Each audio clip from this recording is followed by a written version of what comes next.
Olá, boa noite a todos, né? Estou aqui fazendo essa transmissão para testar um programa de transmissão de lives para ver se eu consigo transmitir ao mesmo tempo para o YouTube e o Facebook, porque é uma coisa interessante para pregar o Evangelho essas duas plataformas, né? Então eu busquei algum assunto que fosse interessante e relevante para os dias de hoje. E eu queria alguma coisa que fosse simples de mostrar para contextualizar o que nós vemos hoje com alguns cristãos pensando em ser meio que revolucionários, pegar em armas e coisas do tipo para defender o líder político, né? Isso é um tanto quanto estranho, um tanto quanto que não tem muito a ver, né? Um cristão pode fazer isso quando a sua nação em si está sendo prejudicada e não quando um líder político está se dizendo ameaçado. Então devemos tomar cuidado com isso. Inclusive, o Júlio Severo publicou hoje um- uma postagem no Facebook onde ele publicava a foto de um jornal antigo que eu esqueci de botar nessa transmissão, que nesse jornal Mussolini dizia que iria armar o povo para dar-lhes liberdade, né? Um discurso muito estranho, né? E curiosamente, a mesma pessoa que orientou Mussolini, que foi Júlio Zévola, né? Também é a mesma pessoa que orienta indiretamente, né, na história, né, Olavo de Carvalho, que orienta atualmente o atual governo. Então devemos tomar cuidado, mesmo que tenhamos a maioria de nós evangélicos votados no Bolsonaro, nós não devemos ser precipitados, imprudentes, vaidosos e achar que alguém ou alguma pessoa seja mais importante do que a paz na terra, né? A Bíblia nos diz: orai pela paz em Jerusalém. Então isso também se aplica a nós. Orai pela paz no Brasil. Nós não devemos orar para a guerra, para encarar os outros e coisas do tipo. Não. Devemos orar pela paz. E quando eu estava pensando nisso, eu lembrei de uma figura que são os zelotes na Bíblia, né? No Novo Testamento, quando Jesus estava aqui no mundo, né, especialmente nesse período, existiam algumas seitas judaicas. A dos fariseus é bem conhecida, a dos saduceus também. Outra seita era a dos essênios, mas vamos falar especificamente dos zelotes. Também existiam outras seitas menos conhecidas, né? Inclusive, o próprio cristianismo ele foi reconhecido inicialmente como uma seita judaica, né? Então, devemos entender um pouquinho isso. Nós vamos entender quem são os zelotes. Eu fui procurar num site chamado respostas.com.br, que está aparecendo na tela para você. Eu vou ler com você e vou te explicar isso, para você entender qual é o contexto de um revolucionário na Bíblia e se isso se adequa realmente ao fazer de um cristão, ou à disposição de um cristão, né? Inclusive, tempos atrás, eu seguia aqueles grupos do Olavo de Carvalho, observando, e uma hora que eu comecei a ver pessoas destemperadas, falando coisas em pegar em armas, isso e aquilo, eu realmente tive que sair daquele grupo porque não fazia o menor sentido, né? E comecei a observar o que o Júlio Severo já alerta há muito tempo, que o olavismo é um perigo para o Brasil e especialmente para evangélicos que estão sendo iludidos com isso, né? E, inclusive, eu quero lembrar a você que eu não sou comunista, né, como vão dizer, mas eu estou trazendo a você uma mensagem para que você não seja enganado por um verdadeiro comunista que se disfarça de conservador, melhor dizendo, não conservador, tradicionalista esotérico, tá? Então tome cuidado com isso. Então vamos ver quem é o Zelote para ver se realmente devemos fazer isso, né, de pegar em armas e coisas assim. Isso não faz o menor sentido, mas vamos lá. Bom, quem eram os Zelotes? Diz aqui o texto. Os Zelotes eram uma seita judaica radical do tempo de Jesus. Os Zelotes acreditavam na luta armada contra os romanos e esperavam o Messias guerreiro. Simão, um dos dois apóstolos, era conhecido como o Zelote. Ou seja, eles acreditam na luta armada, assim como alguns comunistas acreditam também na luta armada como a única solução. Se não me engano, o PSOL é dessa linha, né, e outros partidos. Eles acreditam que somente tomando a força, o poder, pode-se alcançar alguma revolução. Ou seja, essa ideia não é nova, né? Já vem desde o tempo de Jesus aqui, os zelotes, e agora vemos o nosso líder, né, máximo da nação, dando uma ideia semelhante, né, de tomar a força de um certo tipo de não me toque, né? O nome Zelote vem de zelo, que significa devoção fervorosa. Os zelotes levaram sua devoção à palavra de Deus ao extremo, acreditando que deviam fazer tudo para defender, até matar pessoas. Ou seja, é, o zelo ele é muito importante, mas o zelo ele tem que vir temperado com a moderação. E não um zelo que venha temperado, ou melhor, destemperado, com o exagero, com o excesso. Isso não serve, tá? Isso não serve. Com a falta de palavra sábia para orientar o próximo, com uma falta de palavra amorosa. Inclusive, a Bíblia diz que a palavra sábia desvia o furor. E às vezes a pessoa fica perguntando por que se jogam contra mim, mas às vezes, ao mesmo tempo, estão usando sim palavras duras, amargas, e não palavras que desviam o furor, né? Então, às vezes, o furor que é lançado contra uma pessoa vem também pelas suas palavras, e devemos tomar cuidado com isso. E o que nós vemos aqui é que o zelo, às vezes, ele nos leva a cometer exageros, mesmo que seja devoção à palavra de Deus. Alguns cometeram erros, né, como se estivessem servindo a Deus, né? Nós vemos, por exemplo, os fariseus que levaram Jesus até a cruz, pensando que estavam agindo corretamente, quando não estavam. Assim também os zelotes pensavam. Na história do cristianismo, nós temos a Inquisição também, que fez isso. Nós podemos ainda dizer que os próprios anabatistas, no início, tinham um grupo lá que acreditava nisso também, né? Também nesse tipo de coisa. E depois mudaram totalmente, já começaram a pensar em, em pacifismo, até extremado, né? Então, há extremos e os extremos nunca são bons. A sabedoria nos mostra que devemos ser ponderados naquilo que fazemos e não seguir pessoas que trazem ideias mirabolantes e extremistas, tá? Só um detalhe aqui, eu não estou vendo os seus comentários, porque como eu estou transmitindo para duas plataformas, não dá para observar os dois ao mesmo tempo. Mas depois que tiver transmitido, eu vou lá e comento qualquer coisa que você tenha deixado comentado, tá? Então, continuando aqui a nossa análise aqui dessa história, para os zelotes, a dominação romana era uma afronta que não podia ser tolerada. Israel era a nação escolhida de Deus, mas os romanos não criam em Deus nem o honravam. Os judeus não se deviam associar a gentios, por isso, os romanos precisavam ser expulsos da Terra Santa usando força. Esse discurso não parece muito com o discurso que temos visto ultimamente? Que, aliás, é um discurso que parece muito com o discurso do comunismo. Não é verdade? É um discurso muito parecido. É o zelote, já no tempo de Jesus, que não era aprovado por Cristo, tá? Que não era aprovado aquela prática, né? E nós vamos ver isso mais à frente. O uso da força para tentar impor sua opinião política não é uma opção do cristão.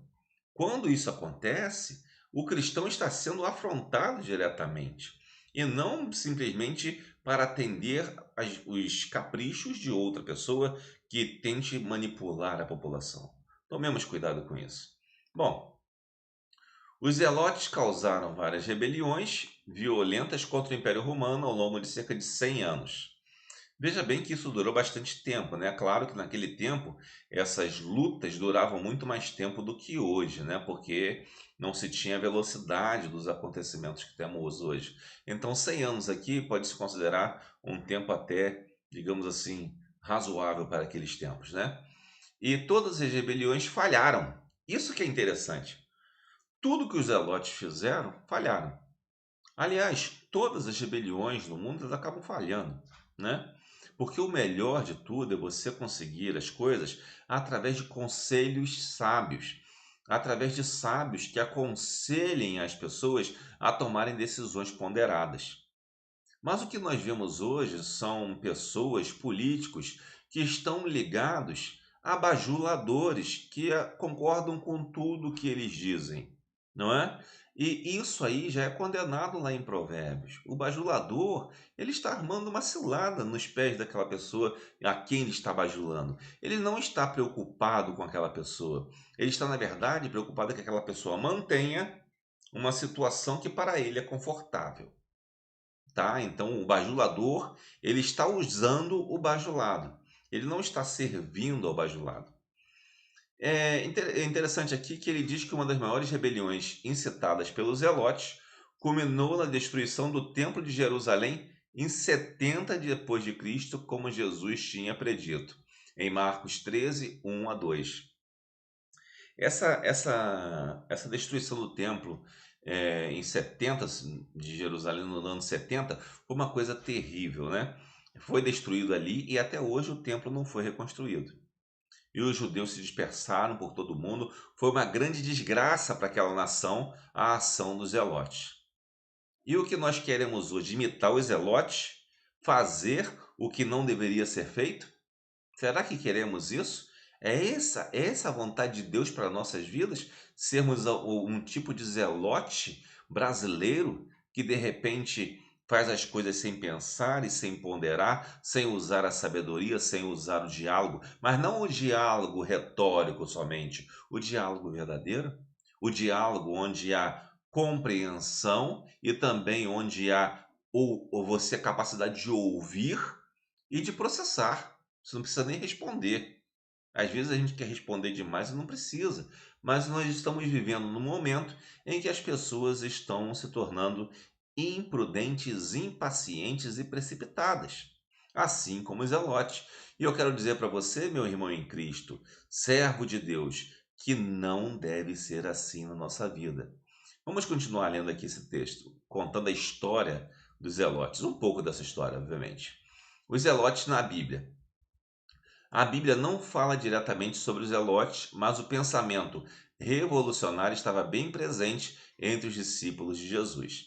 Ele está dizendo aqui que a Bíblia não conta, não explica quem são os zelotes. Ela até cita algum zelote ou outro, mas por outros livros você encontra citações aos zelotes, tá? Então ele está dizendo que a Bíblia não narra os fatos dos zelotes diretamente, mas ela dá situações, dá algumas citações que mostram que isso não era adequado. E ele diz aqui que esse pensamento estava entre os discípulos de Jesus e que eles esperavam que Jesus iria expulsar os romanos e restabelecer o reino de Israel. Mas Jesus lhes explicou que seu reino não era desse mundo, em João 18:36.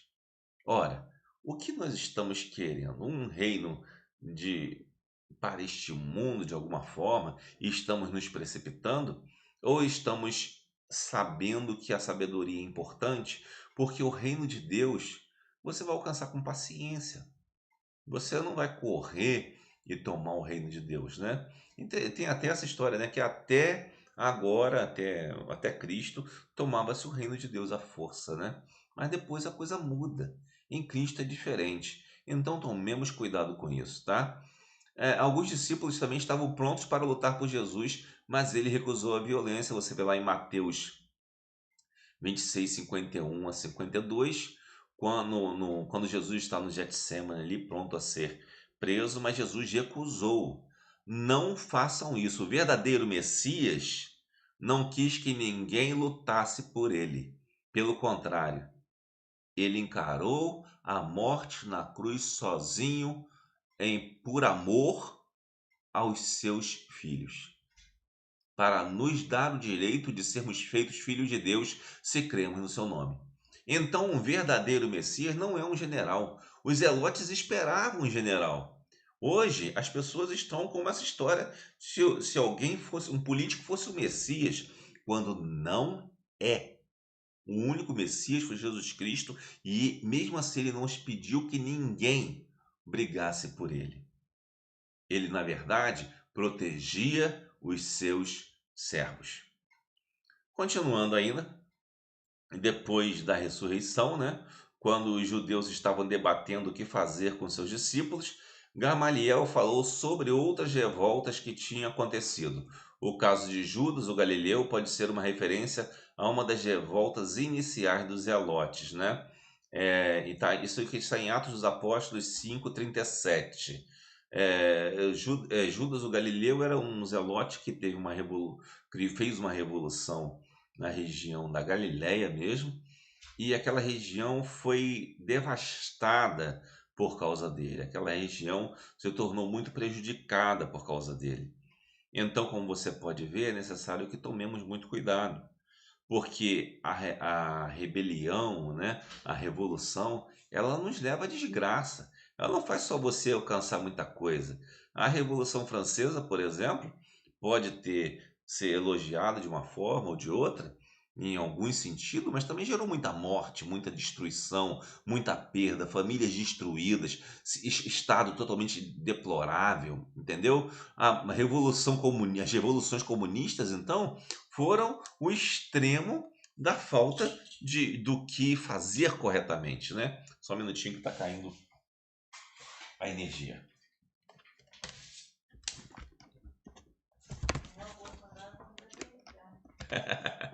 Pronto, ela estava caindo a energia aqui do computador. Estava caindo a energia do computador aqui. Então, quero dizer para você, continuando aqui a nossa live, né? Nós podemos perceber então que não adianta fazer nada disso. Não adianta querer ser revolucionário, querer pegar em armas ou isso ou aquilo. Isso não quer dizer que eu seja contra também o cidadão ter direito a usar armas. Isso é uma coisa. Outra coisa, mas uma coisa muito pior, é você querer pegar em arma para defender o político. Deixa de ser bobo, meu irmão. Não faça isso, né? Pensa direito, tá? Pensa como cristão e não como zelote. Não seja um fariseu, né? Depois vai acusar os outros de fariseu, mas está defendendo esse tipo de coisa, né? Não pode ser. Depois da ressurreição de Jesus, continua aqui o texto que nós estávamos lendo, quando os judeus estavam debatendo o que fazer com seus discípulos, Gamaliel falou sobre outras revoltas. Já li isso, né? Eu parei aqui que estava acabando a bateria do computador, tá? Eu pluguei de novo. Mas os discípulos de Jesus não tinham o mesmo propósito que os zelotes. Eles pregavam um reino espiritual e eterno que era para todo mundo, não só para os judeus. E o interessante é que isso que os judeus não compreendiam, né? Os judeus não compreendiam que Jesus, ele era Deus para todas as pessoas. Não era um Deus exclusivista, ele não era um Messias exclusivista, né? O Messias que veio, sei lá, só para os judeus. Não. Ou o Messias que veio só para os seus eleitores. Não é isso, tá? Ele é o Messias de todos. Jesus era o Messias de todos. Nós devemos entender, inclusive, que quem se diz eleitor de um sujeito e que por ser eleitor tem direito ou qualquer outra coisa, não devemos entrar por esse caminho também. Estamos caindo no mesmo caminho dos zelotes. Não faça isso, porque quando alguém é eleito, ele não, o mandato dele não é dos eleitores, é de todo o povo, é de todos, inclusive de quem não concorda com ele, tá? Então devemos entender isso e evitar esse tipo de coisa. Voltando aqui aos zelotes.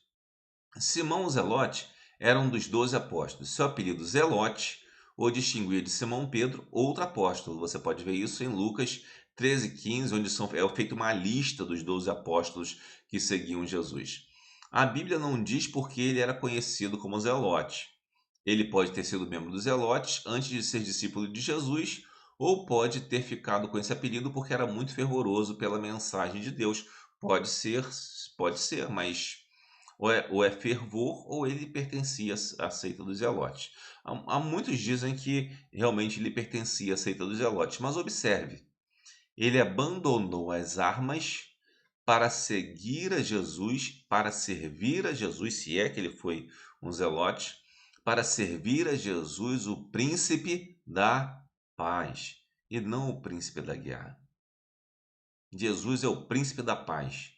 Cristãos devem valorizar e buscar a paz e nunca buscar a guerra. O que você está buscando? O que você está esperando dessa vida? Quais são as bandeiras que você está defendendo? Tome cuidado com as bandeiras que você defende, porque uma hora uma pessoa pode estar certa, e muito certa, e outra hora ela pode estar totalmente errada. Então você precisa estar atento que o ser humano não merece todo o crédito. Você não pode fechar 100% com nenhum ser humano. Feche 100% com Jesus. Aqui conclui esse artigo dizendo: cada cristão deve ter zelo pelo evangelho, mas sem cair no erro dos zelotes. É o que está acontecendo hoje. Muitos estão caindo no erro dos zelotes. Não caia nesse erro. Eles estavam tão preocupados com questões políticas que não entenderam a verdadeira mensagem das Escrituras. Sua visão distorcida os impediu de reconhecer o verdadeiro Messias Jesus. Ou seja, temos pessoas hoje que estão com a visão distorcida por questões políticas. A política é importante? É, claro que é. Mas agora você não pode deixar que a política distorça a sua percepção da realidade de tal forma que você tome decisões precipitadas, erradas, imprudentes, anticristãs, tentando se justificar com argumentos políticos. Antes de se justificar com argumentos políticos, leia a Bíblia. Leia a Bíblia que você vai encontrar Jesus. E aí você vai ver que muita coisa que de repente estão dizendo simplesmente não faz o menor sentido. Que Deus nos abençoe. Vou encerrar a transmissão e que o Senhor abençoe a todos.